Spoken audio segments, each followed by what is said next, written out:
Welcome to this week's video. Last week we were at the beginning of Luke chapter 11 with the Lord's Prayer. We're going to jump over a few episodes and go into the middle of chapter 12 of Luke. This week we're going to read Luke 12 verses 13 to 21, often known as the parable of the rich fool. Someone in the crowd said to Jesus, "Teacher, tell my brother to divide the inheritance with me."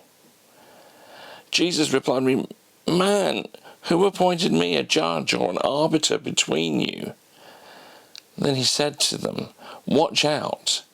Be on your guard against all kinds of greed.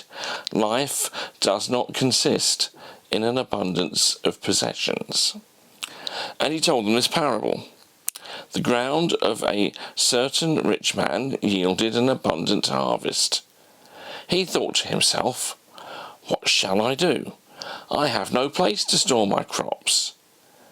Then he said, "This is what I'll do. I will tear down my barns and build bigger ones, and there I will store my surplus grain. And I'll say to myself, you have plenty of grain laid up for many years. Take life easy, eat, drink, and be merry." But God said to him, "You fool, this very night your life will be demanded from you. Then who will get what you have prepared for yourself? This is how it will be with whoever stores up things for themselves, but is not rich towards God," said Jesus.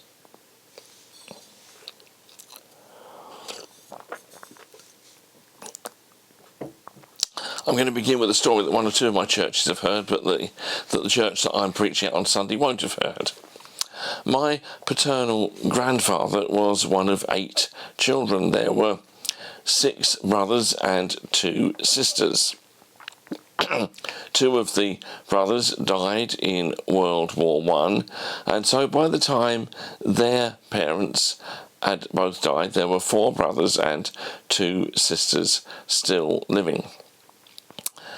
And when the will was opened of their parents, it left everything entirely to the boys, with nothing for the girls.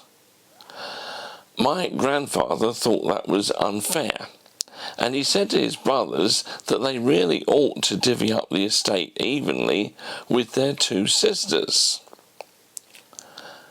But his brothers refused that request and wanted to keep their bit for themselves, and moreover, for his troubles, my grandfather and grandmother and my dad as a little boy were kicked out of the family home and moved all their possessions to another place, just carried in one wheelbarrow. Where there's a will, there's a war. You know, a former superintendent minister of mine told me that one skill he wasn't trained for at college was breaking up family fights at the crematorium after a funeral, because he'd had to do that. "Teacher, tell my brother to divide the inheritance with me," says this member of the crowd to Jesus.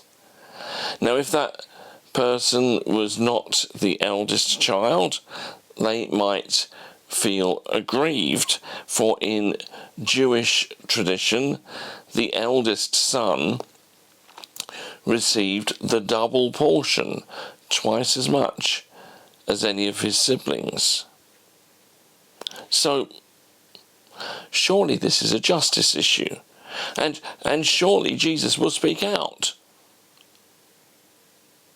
No.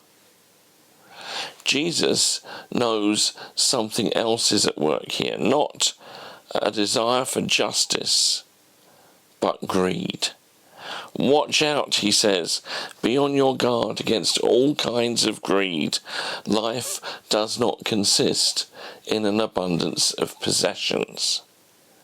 Well, how contemporary does that sound?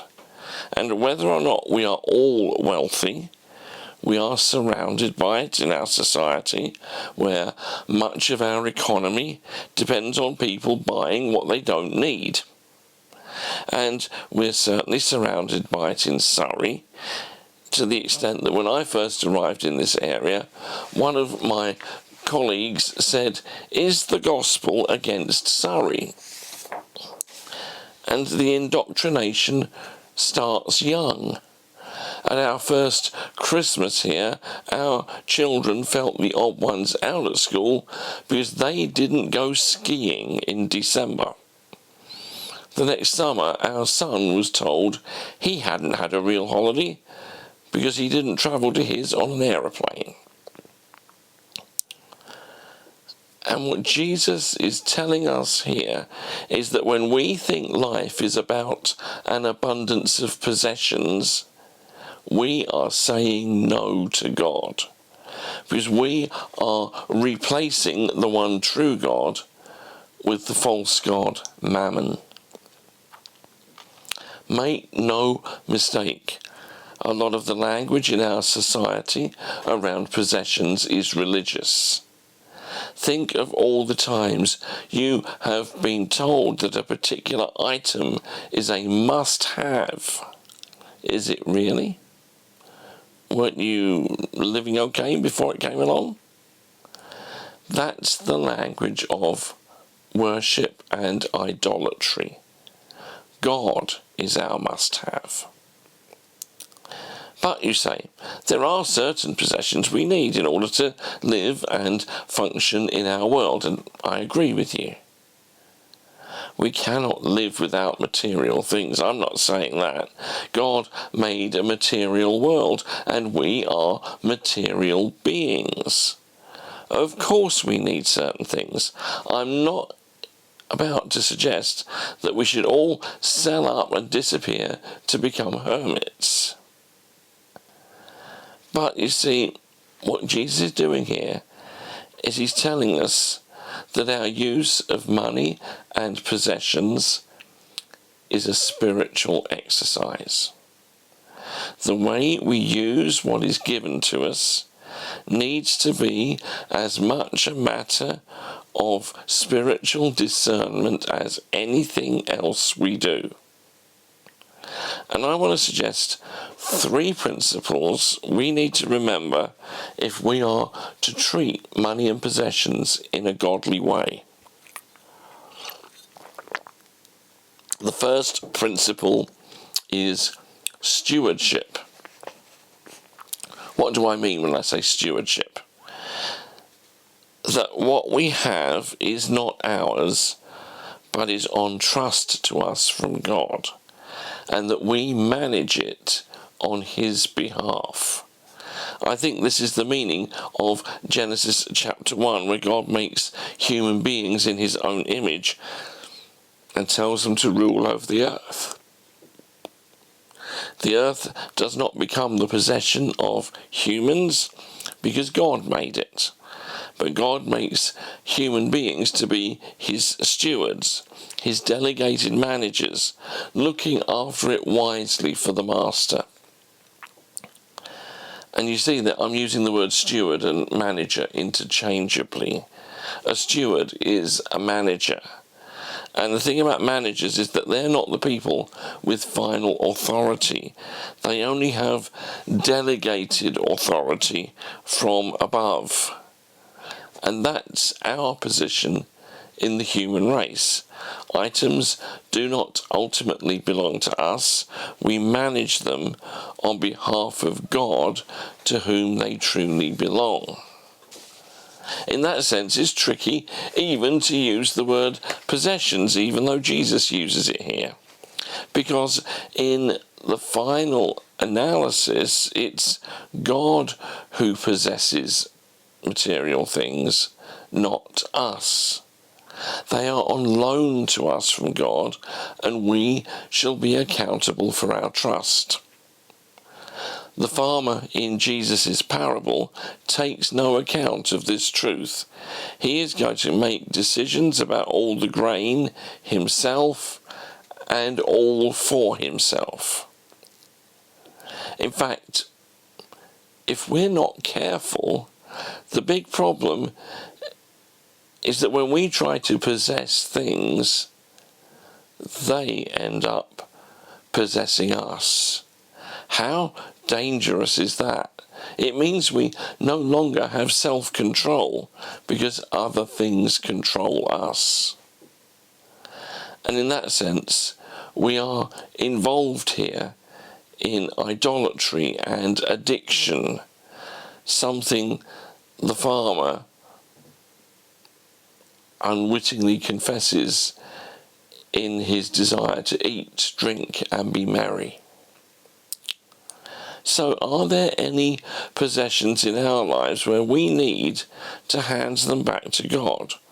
Do we need to say about anything, Lord, I'm sorry that I've treated this item as if it were wholly mine.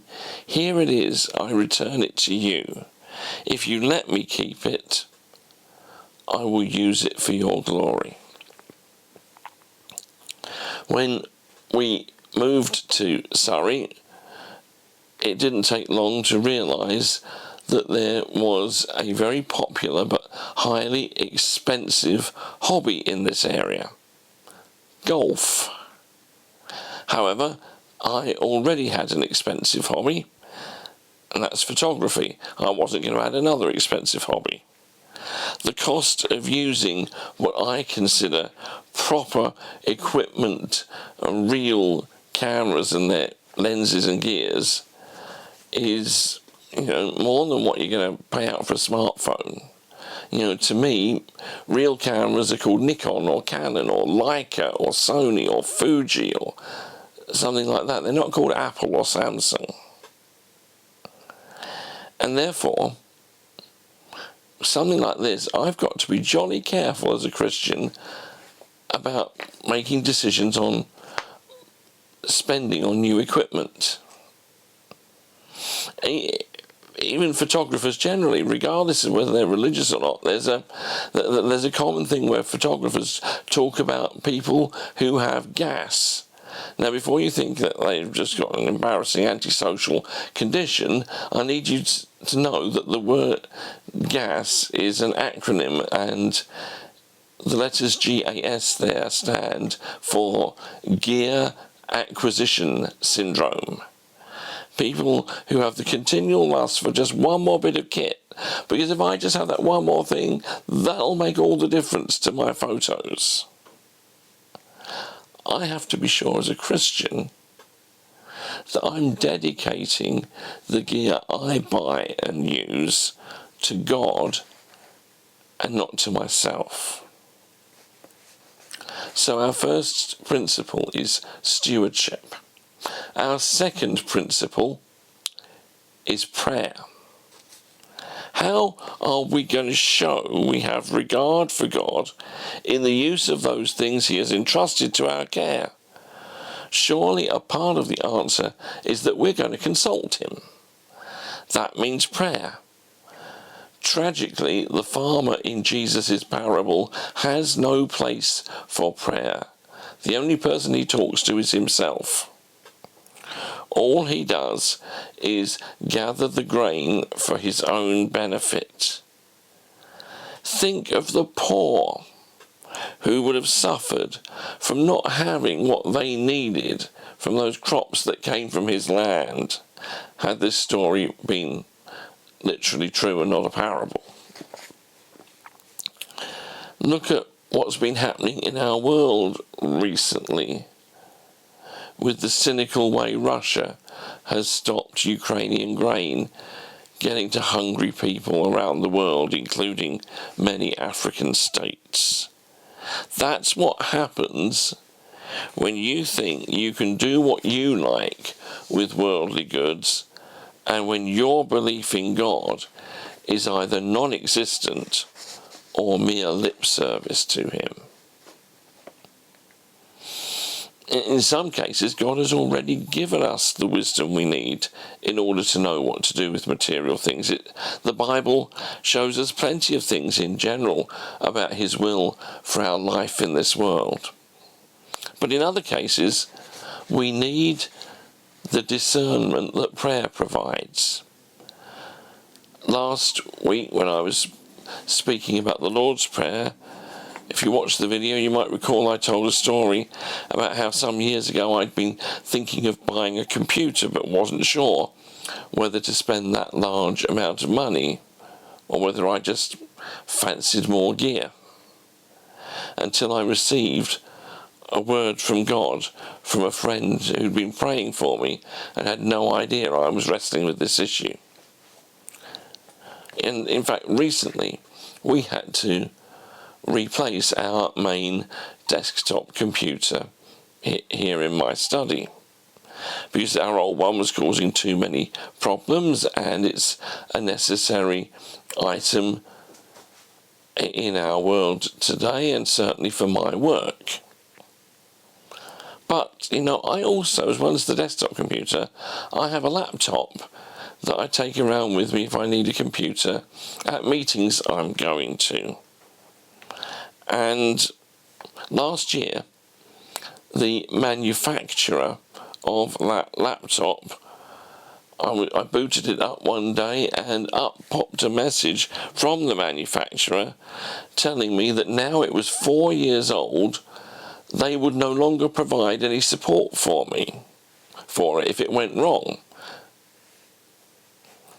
I won't tell you which manufacturer was nasty like that, but if you want to speak to Mr. Hewlett or Mr. Packard, you may have something to say to them.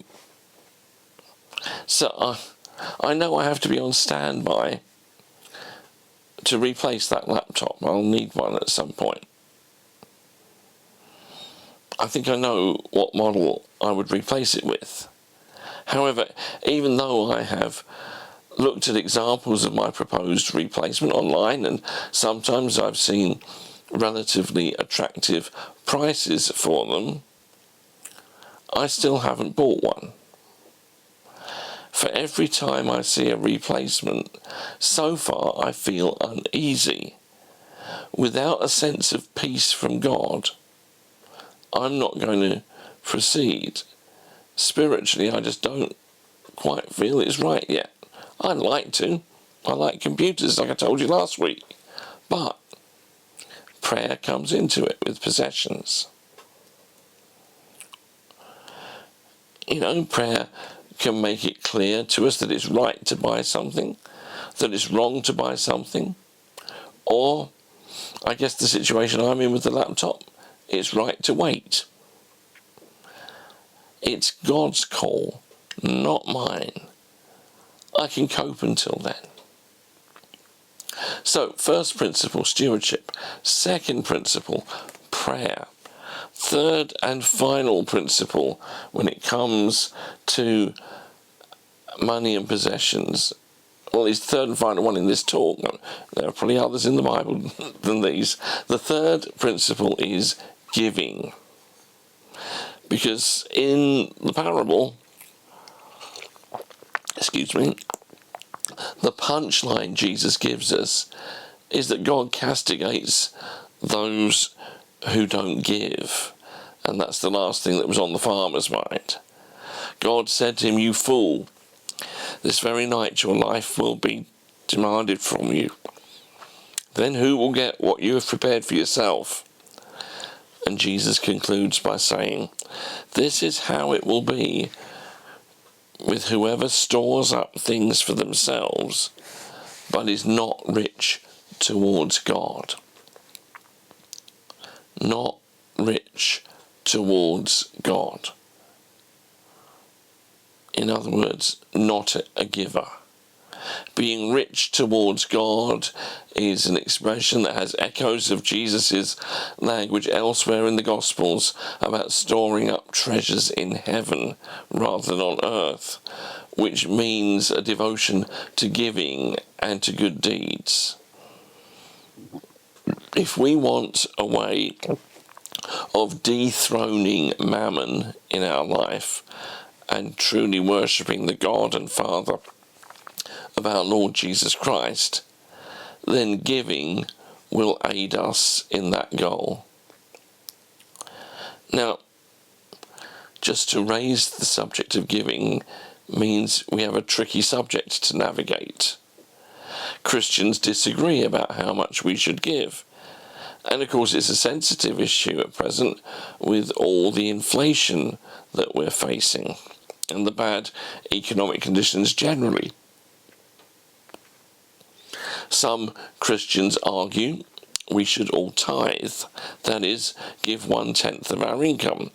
They usually say it should all go to your local church where you're a member, and any other giving should be on top of that 10%. It's tricky, I have to say, to translate the tithing of the Bible into our monetary giving, because the tithe was 1/10 of the produce that people grew. And some of the tithes were actually only once every 3 years. It's not as simple an equation as some people make it out. But what is clear in the Bible, in the New Testament, is that our giving should be proportional to our income, as the Apostle Paul tells the Corinthians.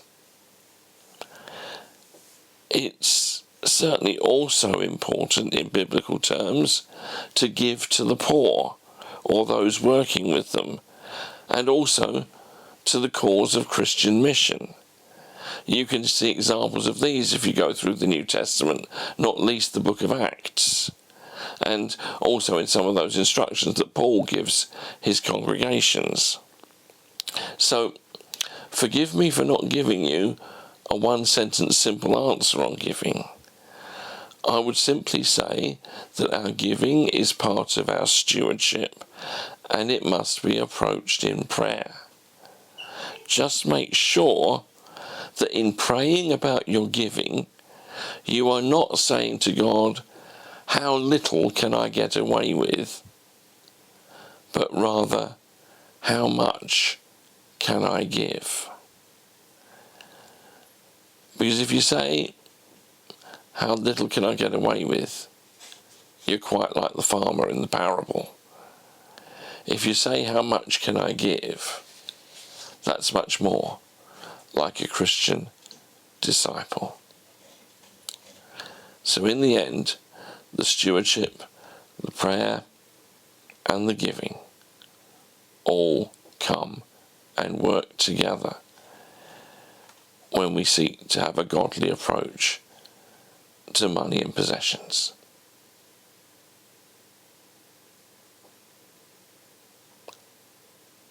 For some of you, I hope that's helpful. For others of you, I hope that's challenging. God bless you all, and I hope you'll join me again next week. Bye-bye.